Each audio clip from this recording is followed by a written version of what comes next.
I recently ran a poll over on Twitter, and the results of it surprised me so much. I wasn't planning this video for right now, but I feel like I have to do it. Hi there, my name is Kevin, and if you're new here at this channel, I make videos on how to make the web and how to make it look good with weekly tips, tricks, and tutorials. As I said, I ran a poll on Twitter, and the question that I asked was, when you're writing your CSS, do you write it mobile first or desktop first? Meaning, are you writing it, are you designing or writing the CSS for a desktop site with all its complexity, and then taking away that complexity and the columns and all of that to go down? Or are you starting with the small one, and are you adding stuff on as you go bigger? So I'd love to know what you do, and I would say to leave a comment down below, but I have another question for you in a second. But the reason that I made this video is because the results were really shocking to me, and I honestly thought it'd be like 70 to 80% of people saying mobile first. It's actually like 65% of people who said that they do desktop first, and I don't know. When the whole mobile thing started coming up, I remember it's such a big push, mobile first, mobile first, mobile first. It just got like ingrained into me. I just thought that's what everyone did, to be honest. I didn't think that it was even a thing. I just asked it. I don't know. Honestly, I was just curious to see if there were still people who did desktop first. So I'm making this video because I want to give my argument to why I think mobile first makes a lot more sense. Because I understand the thinking. I'm going to talk more about that thinking after, but I understand why that happens. But I want to show my argument for it. I want you to listen to my argument, and then if you disagree with me, or if you have other reasons why you like desktop first, leave them down in the comments below, because I really want to understand why people prefer desktop first. Oh, and just one really quick thing before we get to that, I have a bonus thing all the way at the end that shows you how you can even make columns of text without using any media queries or anything. So it's not even like mobile first, desktop first. The whole thing sort of goes out the window in a situation like that, which is really cool. So make sure you stick around for that one. But let's go and see why I think mobile first is the best. This is the layout that we're going to be working on, but just so you know, I got all of this code from CSS Zen Garden. I got an email from someone who reminded me of this, and it's a really cool site where the idea is you download the HTML from here. You can just download their HTML file, and you're not allowed to touch it. Now, I added a Google font, but the idea is you don't touch the HTML at all. You can only add or modify to the CSS. I didn't even download their CSS file. I just started from scratch. You can see other cool things that people have done with it, so this one's really neat. You get different ideas to make layouts using the exact same HTML. So I thought that'd be a good example for here. Plus it gave me some content to work with. But if you're just learning HTML and CSS, I'd strongly recommend checking out CSS Zen Garden and seeing what you can do with it. It's a really cool learning tool. All right, so here we have my CSS Zen Garden layout. You can see I haven't done much. I've just added some changed the fonts in it and added some background colors to it, changed the link colors. I've really done nothing else to it, literally. There's nothing layout-wise going on, right? Just some padding, some background colors, that's it. Nothing else. So I've left the HTML. You can see all I've done here. I've gone through, added my typography stuff, added some colors, added some max width. So here, like, we didn't want this to get any wider, but nothing too special there. Get down to here, and now, there we go. That's it. And that's just a nice simple page like this. It looks like crap though. I'm on a big screen. I don't like what it looks like. And this is where you start wanting to build a layout for it. And my argument for why we should always code mobile first, and why it makes a lot of sense to code mobile first, is right now I haven't worried about the layout at all, except adding padding, I guess, to it. I could have had no padding on anything, but as soon as I have a background color, I'm always adding that. My argument is that if I shrink this down, I have a fully functioning mobile layout with no issues. Everything is there, everything is working. It's pretty much done. That's what my mobile layout's going to look like. It's not a fancy layout. It's a pretty simple layout, but it's working. Now, is it working at large screen sizes? No, it's really not. I'm running into stuff. I'd want like 2 columns here for those. So we sort of have 2 choices. If we're doing this the desktop first way, what I'd want to do is, this is right here is my main, and then I have my sidebar. And actually, because the Zen Garden was created back when floats were our layout tool, you'll notice that I have my page wrapper, and then I have my intro, my main, and my sidebar. They're all like this. And the whole idea with the Zen Garden is you don't actually touch the HTML. So one issue with this is I don't have anything to put a display flex on. So I'm actually going to put the display flex on my page wrapper.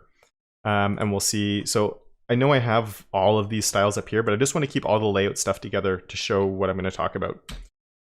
So if I come here and I do my page wrapper, and I do a display flex on that, it's going to break a whole bunch of stuff. And now I realize this isn't the type of constraint you might always have, because usually you're going in the markup and you're making some changes to it. So we're going to have extra code here we might not normally have. But I'm also going to put on here a flex wrap of wrap, because that's not the default, but it's going to let things, now it sort of falls into a bit more of a normal layout, right? Because the flex wrap means it's looking at the actual widths. So all of these by default have a width of 100% on them. So they're stretching the full size. So there's no room for them all to squeeze next to each other. And then because I've done that, I can select my main and give that like a width of, let's say 50%. I can select my sidebar and give that a width of, say, 30%.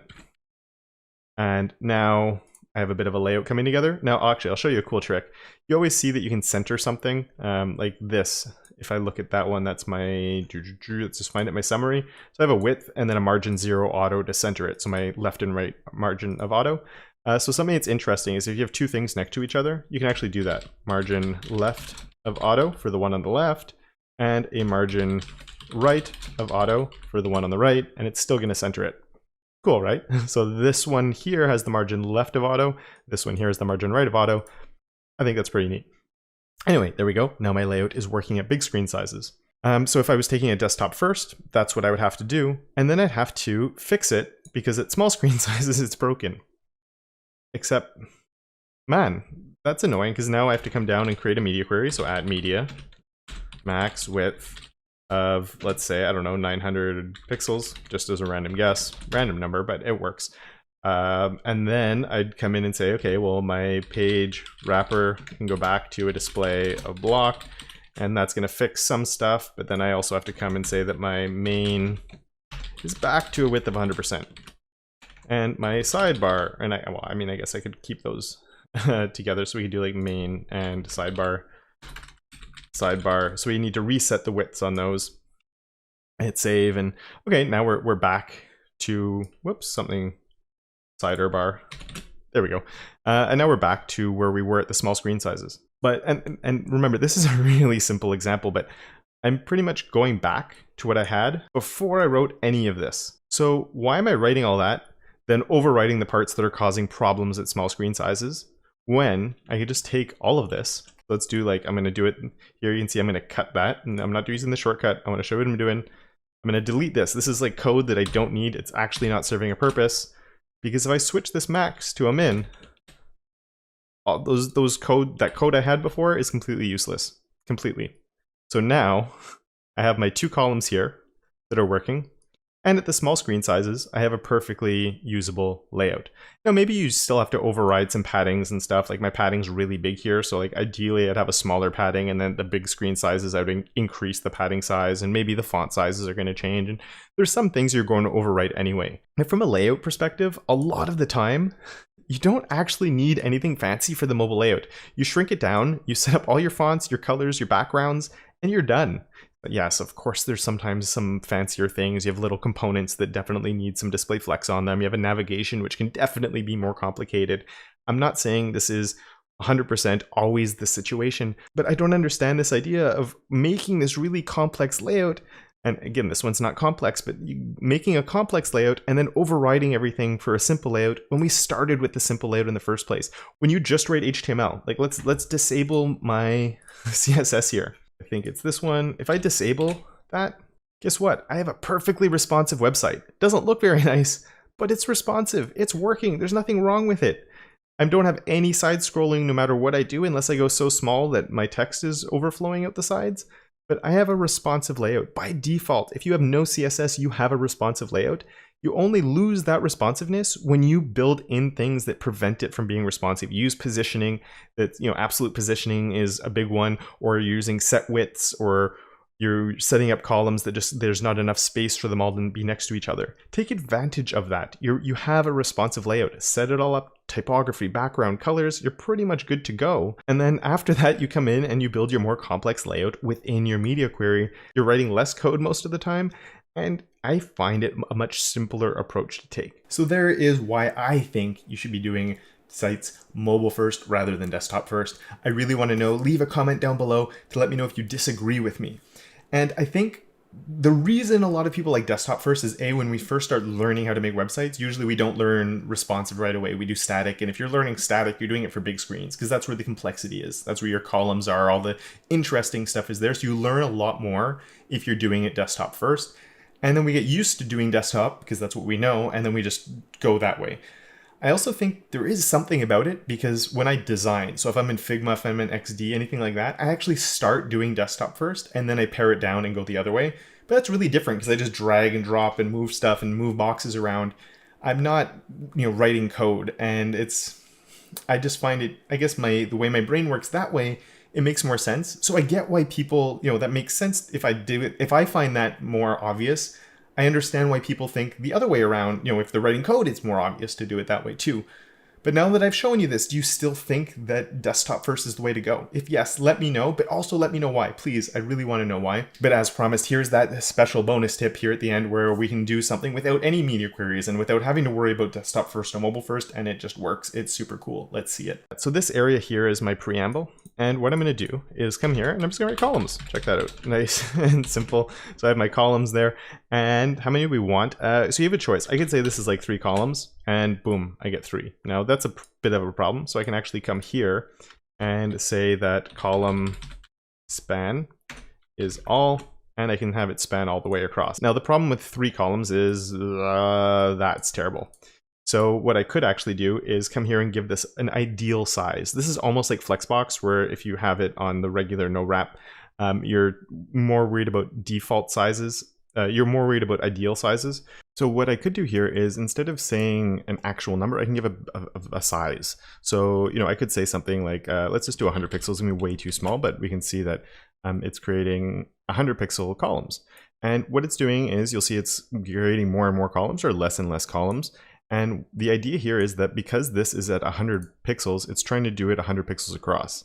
If it has, so we have 1, 2, 3. Now they can be smaller or bigger. And actually, let's boost that up to 200. I think it'd be a bit more obvious.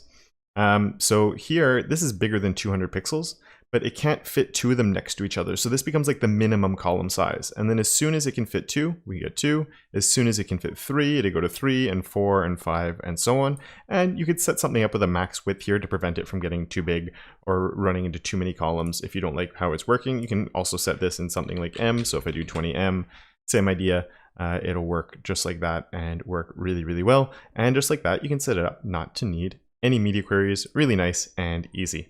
And there we have it. And if you like this video and you're sort of, you might even be going mobile first. I don't even write media queries right now. The whole responsiveness thing just confuses me. I don't like it.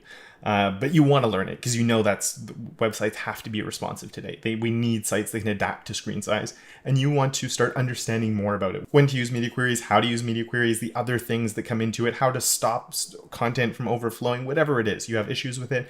I am currently working on a course. It's a completely free course, 100% free, and it's going to be dropping on the 13th. Or actually, it's going to be starting on the 13th. It's going to be a drip course. It's going to be a lot of fun. The link to it is in the description down below. So I'd encourage you to go check that out. You can read a little bit more about what the course is. And if that sounds good, sign up for it, because on the 13th, when the course starts, it is closed. You cannot join it. I'm going to reopen it again, probably in 2-3 months from now. But in the meantime, while people are going through the course, the doors on that one are closed. It's always going to be free. So if you do miss out on it, or if you're watching this in the future and you did miss out on it, it's not the end of the world. The course will be back. It will always be a free course. But I wanted to do something not on YouTube because it gives me a chance to do a bit more. There's going to be emails with it. There's going to be video lessons with it. It's really for people that are just starting to get into responsive design and who are struggling with it. So if that sounds like you, go and check that out. Thank you very much for watching. A huge thank you to my patrons for supporting everything that I do here. And of course, until next time, don't forget to make your corner of the internet just a little bit more awesome.